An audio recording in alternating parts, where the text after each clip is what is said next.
हाँ जी बेटा, आप करते पे सीगे component of physical fitness and wellness. Component of physical fitness आप करते पे हाँ। ਹੁਣ ਆਪਾਂ ਕਰਦੇ ਪਏ ਸੀਗੇ ਸਟਰੈਂਥ ਦੇ ਵਿੱਚ ਜਿਹੜਾ ਨੈਕਸਟ ਪਾਰਟ ਹੈਗਾ ਜੀ ਮੈਕਸਿਮਮ ਸਟਰੈਂਥ ਮਸਲ ਦੇ ਅਗੇਂਸਟ ਕੰਮ ਕਰਨ ਦੀ ਅਬਿਲਿਟੀ ਹੈ। ਸਿੰਗਲ ਐਫਰਟ 'ਚ ਮੈਕਸਿਮਮ ਰੈਸਿਸਟੈਂਸ ਹੁੰਦਾ ਹੈ। ਇਸ ਟਾਈਪ ਦੀ ਸਟਰੈਂਥ ਲਿਫਟਿੰਗ ਲਈ ਯੂਜ਼ ਕੀਤੀ ਜਾਂਦੀ ਹੈ। Weight lifting, power lifting, jumping and throwing event etcetera ਲਈ। ਮੈਕਸੀਮਮ ਸਟਰੈਂਥ ਆਮ ਤੌਰ 'ਤੇ ਜ਼ਿਆਦਾ ਗੇਮਸ ਵਿੱਚ ਨਹੀਂ ਯੂਜ਼ ਕੀਤੀ ਜਾਂਦੀ, ਕੁਝ ਗੇਮਸ ਵਿੱਚ ਹੀ ਯੂਜ਼ ਕੀਤੀ ਜਾਂਦੀ ਹੈ। ਕੁਝ ਗੇਮਸ ਵਿੱਚ ਬਹੁਤ ਥੋੜ੍ਹੇ ਸਮੇਂ ਲਈ ਮੈਕਸੀਮਮ ਸਟਰੈਂਥ ਦੀ ਜ਼ਰੂਰਤ ਹੁੰਦੀ ਹੈ, ਲਾਈਕ ਜਿਮਨਾਸਟਿਕ, ਰੋਮਨ ਰਿੰਗਸ ਵਿੱਚ ਪਰਫਾਰਮੈਂਸ ਕਰਦੇ ਸਮੇਂ, ਸਪ੍ਰਿੰਟ ਦੇ ਸਟਾਰਟਿੰਗ ਦੇ ਵਿੱਚ, ਐਕਸੀਲਰੇਸ਼ਨ ਫੇਜ਼ ਵਿੱਚ ਜਦੋਂ ਆਪਾਂ ਭੱਜਦੇ ਹਾਂ ਪੂਰੀ ਸਪੀਡ ਨਾਲ ਉਸ ਟਾਈਮ, ਅਤੇ ਲੌਂਗ ਜੰਪ, ਹਾਈ ਜੰਪ, ਪੋਲ ਵਾਲਟ ਐਕਸੈਟਰਾ ਲਈ ਟੇਕ ਆਫ ਦੇ ਦੌਰਾਨ। ਬੀ ਪਾਰਟ ਹੈਗਾ ਬੇਟਾ ਜੀ ਐਕਸਪਲੋਸਿਵ ਸਟਰੈਂਥ ਨੂੰ ਓਵਰਕਮ ਕਰਨ ਦੀ ਅਬਿਲਿਟੀ ਦੇ ਤੌਰ 'ਤੇ ਦੱਸਿਆ ਜਾ ਸਕਦਾ ਹੈ। ਮੈਕਸੀਮਮ ਔਰ ਹਾਈ ਸਪੀਡ ਦਾ ਰੈਸਿਸਟੈਂਸ ਹੁੰਦਾ ਹੈ। ਅਸਲ ਵਿੱਚ ਇਹ ਸਟਰੈਂਥ ਐਂਡ ਸਪੀਡ ਦਾ ਕੰਬੀਨੇਸ਼ਨ ਹੈ ਪਲੇਅਰ ਦਾ। ਸਪੋਰਟਸ ਦੇ ਵਿੱਚ ਐਕਸਪਲੋਸਿਵ ਸਟਰੈਂਥ ਰਿਕੁਆਇਰਡ ਹੁੰਦੀ ਹੈ। Long jump, high jump, triple jump, crouch sprint ਦਾ start, jumping for rebound, basketball, jumping in volleyball for smashing ਔਰ ਸਕਿਪਿੰਗ ਕਰਨ ਲਈ। ਨੈਕਸਟ ਬੇਟਾ ਜੀ ਸੀ ਪਾਰਟ ਆ ਗਿਆ ਸਟਰੈਂਥ ਐਂਡਿਓਰੈਂਸ। ਇਹ ਐਂਡਿਓਰੈਂਸ ਐਂਡ ਸਟਰੈਂਥ ਦਾ ਕੰਬੀਨੇਸ਼ਨ ਹੈ। ਇਹ ਕਿਸੇ ਵਿਅਕਤੀ ਦੀ ਫਟੀਕ ਦੀਆਂ ਕੰਡੀਸ਼ਨ ਵਿੱਚ ਰੈਸਿਸਟੈਂਸ ਨੂੰ ਦੂਰ ਕਰਨ ਦੀ ਅਬਿਲਿਟੀ ਹੈ। ਸਟਰੈਂਥ ਐਂਡਿਓਰੈਂਸ ਦੀ ਵਰਤੋਂ ਸਵਿਮਿੰਗ, ਲੌਂਗ ਡਿਸਟੈਂਸ ਰੇਸ ਔਰ ਰੋਡ ਰੇਸ ਨੂੰ ਬੇਟਾ ਕ੍ਰਾਸ ਕੰਟਰੀ ਵੀ ਕਿਹਾ ਜਾਂਦਾ ਵਾ, cycling, pole vault and combative sports ਲਈ ਵਰਤੀ ਜਾਂਦੀ ਹੈ। ਸੈਕਿੰਡ ਇਹਦਾ ਪਾਰਟ ਆ ਗਿਆ ਜੀ ਐਂਡਿਓਰੈਂਸ ਇੱਕ ਕੰਮ ਨੂੰ ਜਾਂ ਐਕਟੀਵਿਟੀ ਨੂੰ ਕੰਟੀਨਿਊ ਰੱਖਣ ਜਾਂ ਸਸਟੇਨ ਕਰਨ ਦੀ ਅਬਿਲਿਟੀ ਹੈ, ਲੌਂਗ ਡਿਊਰੇਸ਼ਨ ਦੇ ਲਈ। ਅਕੋਰਡਿੰਗ ਟੂ ਡੀ ਹੋਰ, ਐਂਡਿਓਰੈਂਸ ਇੱਕ ਐਕਟੀਵਿਟੀ ਨੂੰ ਜਾਰੀ ਰੱਖਣ ਦੀ ਅਬਿਲਿਟੀ ਹੈ। ਐਂਡਿਓਰੈਂਸ ਫਟੀਕ ਦੀਆਂ ਕੰਡੀਸ਼ਨ ਦੇ ਅੰਡਰ ਲੋੜੀਂਦੀ ਕੁਆਲਿਟੀ ਐਂਡ ਸਪੀਡ ਦੇ ਨਾਲ ਫਿਜ਼ੀਕਲ ਮੂਵਮੈਂਟ ਕਰਨ ਦੀ ਅਬਿਲਿਟੀ ਹੈ। ਸਪੋਰਟਸ ਐਂਡ ਗੇਮ ਲਈ ਇੰਪੋਰਟੈਂਟ ਕੰਪੋਨੈਂਟ ਹੈ। ਇਹ ਵਿੱਚ middle and long distance races ਆ ਜਾਂਦੀਆਂ ਨੇ।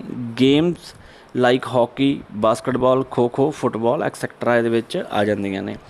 ਨੈਕਸਟ ਪਾਰਟ ਹੈਗਾ ਬੇਟਾ ਜੀ ਕਾਰਡੀਓਵੈਸਕੂਲਰ ਐਂਡਿਓਰੈਂਸ। ਹੁਣ ਜਿਹੜਾ ਕਾਰਡੀਓਵੈਸਕੂਲਰ ਐਂਡਿਓਰੈਂਸ ਦੇ ਨਾਲ ਤਿੰਨ ਚੀਜ਼ਾਂ ਰਿਲੇਟ ਕਰਦੀਆਂ ਨੇ। ਇੱਕ ਹਾਰਟ ਆ ਗਿਆ, ਰਿਸਪੀਰੇਟਰੀ ਦਾ ਮਤਲਬ ਆਪਣੇ ਲੰਗਸ ਆ ਗਏ, ਅਤੇ ਬਲੱਡ ਵੈਸਲਸ ਆ ਗਏ ਜਿਹਦੇ ਥਰੂ ਆਕਸੀਜਨ ਜਾਣੀ ਹੈ। Cardiovascular endurance heart, lungs and blood vessel ਨੂੰ ਆਕਸੀਜਨ ਪ੍ਰੋਵਾਈਡ ਕਰਨ ਦੀ ਅਬਿਲਿਟੀ ਹੈ। ਜਦੋਂ ਬਾਡੀ ਅੰਡਰ ਕੰਡੀਸ਼ਨ ਫਟੀਕ ਹੁੰਦੀ ਹੈ, ਇਹ ਰਿਕੁਆਇਰਡ ਹੁੰਦਾ ਹੈ ਜਦੋਂ ਐਕਸ਼ਨ ਲੌਂਗ ਡਿਊਰੇਸ਼ਨ ਦੀਆਂ ਰੇਸ ਐਕਸੈਟਰਾ ਵਿੱਚ ਦੀ ਲੋੜ ਪੈਂਦੀ ਹੈ। ਅੱਗੇ ਆ ਗਿਆ ਜੀ endurance can be divided into two parts. ਪਹਿਲਾ ਹੈਗਾ ਜੀ ਸ਼ਾਰਟ ਟਰਮ ਔਰ ਅਨਐਰੋਬਿਕ ਐਂਡਿਓਰੈਂਸ। ਸਪੋਰਟਸ ਵਿੱਚ ਇਸ ਟਾਈਪ ਦੀਆਂ ਐਂਡਿਓਰੈਂਸ ਦੀ ਜ਼ਰੂਰਤ ਹੁੰਦੀ ਹੈ ਜਿੱਥੇ ਐਕਸ਼ਨ ਔਰ ਮੂਵਮੈਂਟ ਸਿਰਫ ਥੋੜ੍ਹੇ ਸਮੇਂ ਲਈ ਅਤੇ ਇੰਟੈਂਸ ਲਈ ਹੁੰਦਾ ਹੈ। ਇਸ ਵਿੱਚ ਐਕਟੀਵਿਟੀ ਆਕਸੀਜਨ ਦੀ ਐਬਸੈਂਸ ਵਿੱਚ ਕੀਤੀਆਂ ਜਾਂਦੀਆਂ ਹਨ। For example short distance race ਜਿਹਨੂੰ ਆਪਾਂ ਸਪ੍ਰਿੰਟ ਕਹਿ ਦਿੰਦੇ ਹਾਂ, 100 ਮੀਟਰ, 200, 400 ਹੋ ਗਈ। ਬੀ ਪਾਰਟ ਆ ਗਿਆ ਜੀ ਲੌਂਗ ਟਰਮ ਐਰੋਬਿਕ ਐਂਡਿਓਰੈਂਸ। ਸਪੋਰਟਸ ਵਿੱਚ ਇਸ ਟਾਈਪ ਦੇ ਐਂਡਿਓਰੈਂਸ ਦੀ ਜ਼ਰੂਰਤ ਹੁੰਦੀ ਹੈ ਜਿੱਥੇ ਐਕਸ਼ਨ ਔਰ ਮੂਵਮੈਂਟ ਲੌਂਗ ਡਿਊਰੇਸ਼ਨ ਲਈ ਹੁੰਦਾ ਹੈ। For example long distance race, cross country, marathon, cycling. Next ਬੇਟਾ ਜੀ ਆ ਗਿਆ ਸਪੀਡ, ਥਰਡ ਪਾਰਟ ਇਹਦਾ। ਇਹ ਫਾਸਟਰ ਰੇਟ 'ਤੇ ਮੂਵਮੈਂਟ ਦੇ ਸੇਮ ਪੈਟਰਨ ਨੂੰ ਕਰਨ ਦੀ ਅਬਿਲਿਟੀ ਹੈ। ਆਪਾਂ ਹੋਰ ਵਰਡ ਵਿੱਚ ਸਪੀਡ ਬਾਡੀ ਨੂੰ ਜਿੰਨਾ ਵੀ ਫਾਸਟ ਲਿਜਾਣ ਦੀ ਅਬਿਲਿਟੀ ਹੈ, ਬਹੁਤ ਤੇਜ਼ੀ ਨਾਲ, ਮਤਲਬ ਸਪੀਡ ਦਾ ਮਤਲਬ ਹੀ ਹੈ ਬਹੁਤ ਸਪੀਡ ਨਾਲ ਆਪਾਂ ਭੱਜਣਾ। ਇੱਕ ਵਿਅਕਤੀ ਦੀ ਸਪੀਡ ਹੈਰੀਡਿਟੀ 'ਤੇ ਡਿਪੈਂਡ ਕਰਦੀ ਹੈ, ਮਤਲਬ ਤੁਹਾਡੇ ਪੇਰੈਂਟਸ ਤੋਂ ਜਿਹੜੀ ਤੁਹਾਨੂੰ ਹੈਰੀਡਿਟੀ ਆਉਂਦੀ ਵਿਰਾਸਤ ਦੇ ਵਿੱਚ, ਉਹ 'ਤੇ ਡਿਪੈਂਡ ਜ਼ਿਆਦਾ ਕਰਦੀ ਆ। ਪਰ ਰੈਗੂਲਰ ਪ੍ਰੈਕਟਿਸ ਦੀ ਹੈਲਪ ਨਾਲ ਇਸ ਨੂੰ ਇੰਪਰੂਵ ਕੀਤਾ ਜਾ ਸਕਦਾ ਹੈ। ਸਪੀਡ ਹਰ ਗੇਮ ਐਂਡ ਐਕਟੀਵਿਟੀ ਦੀ ਜ਼ਰੂਰਤ ਹੁੰਦੀ ਹੈ। ਸਪ੍ਰਿੰਟਰਸ ਲਈ ਬਹੁਤ ਇੰਪੋਰਟੈਂਟ ਕੰਪੋਨੈਂਟ ਹੈ। ਸਪ੍ਰਿੰਟਰ ਮਤਲਬ ਜਿਹੜੀਆਂ 100 ਮੀਟਰ, 200, 400 ਭੱਜਦੇ ਆ, ਕਿਉਂਕਿ ਉਹਦੇ ਵਿੱਚ ਆਪਾਂ ਨੂੰ ਸਪੀਡ ਹੀ ਚਾਹੀਦੀ ਆ। ਇਹਦਾ ਏ ਪਾਰਟ ਹੈਗਾ ਜੀ ਰਿਐਕਸ਼ਨ ਟਾਈਮ। ਇਹ ਉਹ ਟਾਈਮ ਹੁੰਦਾ ਹੈ ਜਦੋਂ ਕਿਸੇ ਐਕਸ਼ਨ ਨੂੰ ਜਿੰਨੀ ਜਲਦੀ ਪੋਸੀਬਲ ਹੋਵੇ ਪੂਰਾ ਕੀਤਾ ਜਾਵੇ। ਅਦਰ ਵਰਡਸ, ਪਲੇਅਰ ਨੂੰ ਕੁਇਕਲੀ ਐਂਡ ਇਫੈਕਟਿਵਲੀ ਢੰਗ ਨਾਲ ਰਿਸਪੌਂਡ ਕਰਨ ਦੀ ਸਮਰੱਥ ਬਣਾਉਂਦਾ ਹੈ। ਫੋਰ ਐਗਜ਼ਾਮਪਲ ਵਿਜ਼ੂਅਲਸ ਆ ਗਏ, ਆਡੀਟਰੀ ਐਕਸੈਕਟਰਾ ਆ ਗਈ। ਇਹਦਾ ਬੀ ਪਾਰਟ ਆ ਗਿਆ ਬੇਟਾ ਜੀ speed of movement, movement time. Speed of movement ਕਿੰਨੀ ਫਾਸਟ ਔਰ ਕੁਇਕ ਐਕਸ਼ਨ ਮਸਲ ਦੁਆਰਾ ਕੀਤੀ ਜਾਂਦੀ ਹੈ, ਇਸ 'ਤੇ ਡਿਪੈਂਡ ਹੈ। ਦੂਜੇ ਸ਼ਬਦਾਂ ਵਿੱਚ ਮਸਲ ਦੀ ਘੱਟੋ ਘੱਟ ਸਮੇਂ ਵਿੱਚ ਸਿੰਗਲ ਮੂਵਮੈਂਟ ਕਰਨ ਦੀ ਅਬਿਲਿਟੀ। ਰਿਫਲੈਕਸ ਐਕਸ਼ਨ ਟੈਸਟ ਦੁਆਰਾ ਸਪੀਡ ਆਫ ਮੂਵਮੈਂਟ ਮੇਜ਼ਰ ਕੀਤੀ ਜਾ ਸਕਦੀ ਹੈ। ਸਪੀਡ ਟ੍ਰੇਨਿੰਗ ਦੇ ਸ਼ਾਰਟ ਇੰਟਰਵਲ ਲਈ ਹਾਈ ਵੈਲੋਸਿਟੀ ਵਰਤ ਕੇ ਡਿਵੈਲਪ ਕੀਤੀ ਜਾ ਸਕਦੀ ਹੈ। ਅੱਗੇ ਬੇਟਾ ਆ ਗਿਆ ਜੀ ਐਕਸੀਲਰੇਸ਼ਨ ਮਿਨੀਮਮ ਟਾਈਮ ਵਿੱਚ ਮੈਕਸੀਮਮ ਸਪੀਡ ਗੇਨ ਕਰਨ ਦੀ ਅਬਿਲਿਟੀ ਨੂੰ ਕਿਹਾ ਜਾਂਦਾ ਹੈ। ਇਹਦਾ ਡੀ ਪਾਰਟ ਆ ਗਿਆ ਜੀ ਸਪੀਡ ਐਂਡਿਓਰੈਂਸ, ਫਾਸਟਰ ਰੇਟ 'ਤੇ ਸਪੀਡ ਪ੍ਰਾਪਤ ਕਰਨਾ ਅੰਡਰ ਕੰਡੀਸ਼ਨ ਆਫ ਫਟੀਕ ਦੇ ਮੂਵਮੈਂਟ ਪਰਫਾਰਮ ਕਰਨ ਦੀ ਅਬਿਲਿਟੀ ਹੈ। ਈ ਪਾਰਟ ਆ ਗਿਆ ਜੀ ਲੋਕੋਮੋਟਰ ਅਬਿਲਿਟੀ, ਮੈਕਸੀਮਮ ਪੋਸੀਬਲ ਟਾਈਮ ਔਰ ਸਪੀਡ ਨੂੰ ਮੇਨਟੇਨ ਰੱਖਣਾ ਕਿਸੇ ਵਿਅਕਤੀ ਦੀ ਅਬਿਲਿਟੀ ਨੂੰ ਲੋਕੋਮੋਟਰ ਅਬਿਲਿਟੀ ਕਿਹਾ ਜਾਂਦਾ ਹੈ। ਅੱਗੇ ਆ ਗਿਆ ਬੇਟਾ ਜੀ ਫੋਰਥ ਪੁਆਇੰਟ ਦਾ ਫਲੈਕਸੀਬਿਲਿਟੀ, ਜਿਹੜਾ ਕੰਪੋਨੈਂਟ ਆ fourth. Flexibility is the maximum range of movement possible at joint. Body the flexibility ਵਿੱਚ ਕਾਫੀ ਬਦਲਾਅ ਹੁੰਦੇ ਹਨ ਜੁਆਇੰਟ ਟੂ ਜੁਆਇੰਟ, ਪਰ ਜੁਆਇੰਟ ਮਸਲ, ਟੈਂਡਨ ਐਂਡ ਲਿਗਾਮੈਂਟ ਦੇ ਸਟਰਕਚਰ 'ਤੇ ਇਹ ਡਿਪੈਂਡ ਕਰਦਾ ਹੈ। ਫਲੈਕਸੀਬਿਲਿਟੀ ਬਣਾਈ ਰੱਖਣ ਲਈ ਬਾਡੀ ਨੂੰ ਰੈਗੂਲਰ ਟ੍ਰੇਨਿੰਗ ਦੀ ਜ਼ਰੂਰਤ ਹੁੰਦੀ ਹੈ।